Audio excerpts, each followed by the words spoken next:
The mirror doesn't just show your reflection, it shows every insecurity you've ever tried to hide. Insecurities are a strange thing. They don't always shout, they whisper.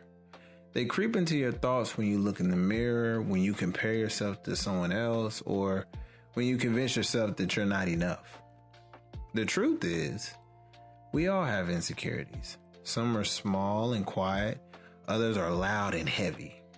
But no matter how they show up, insecurities can shape the way we see ourselves and even the way we live our lives. For me, a lot of my insecurities came from how I looked. I battled with acne when I was younger, and it wasn't just the breakouts. It was the feeling that everyone noticed, that everyone was judging, that no matter what I did, I couldn't escape it. Another insecurity of mine was that I was born with a birth defect, a collection of veins that were supposed to dissolve as I got older. They didn't. As a kid, I didn't fully understand it, but I knew I was different. I knew it was something people could notice if they looked closely.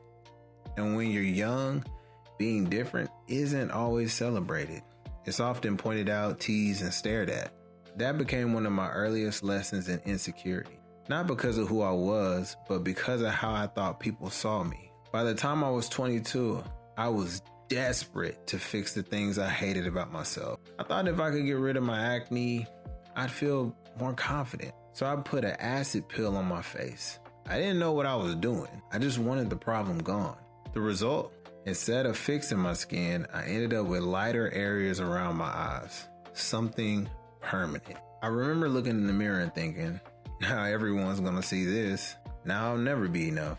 It's wild, isn't it? How trying to erase one insecurity can create another. I thought I was solving the problem, but really, I was just covering up a deeper one.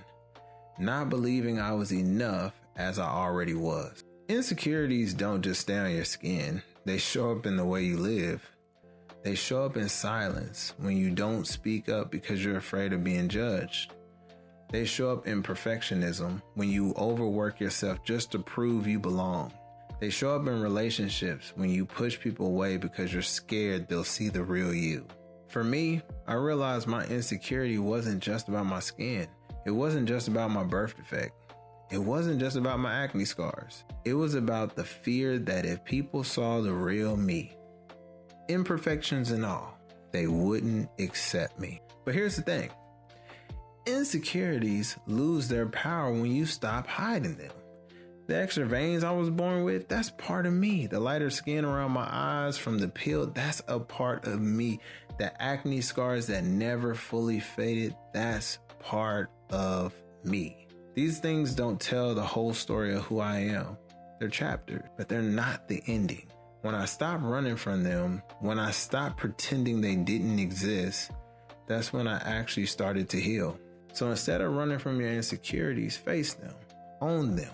Let them be a part of your story, but not the whole story, because you are so much more than what you're afraid of.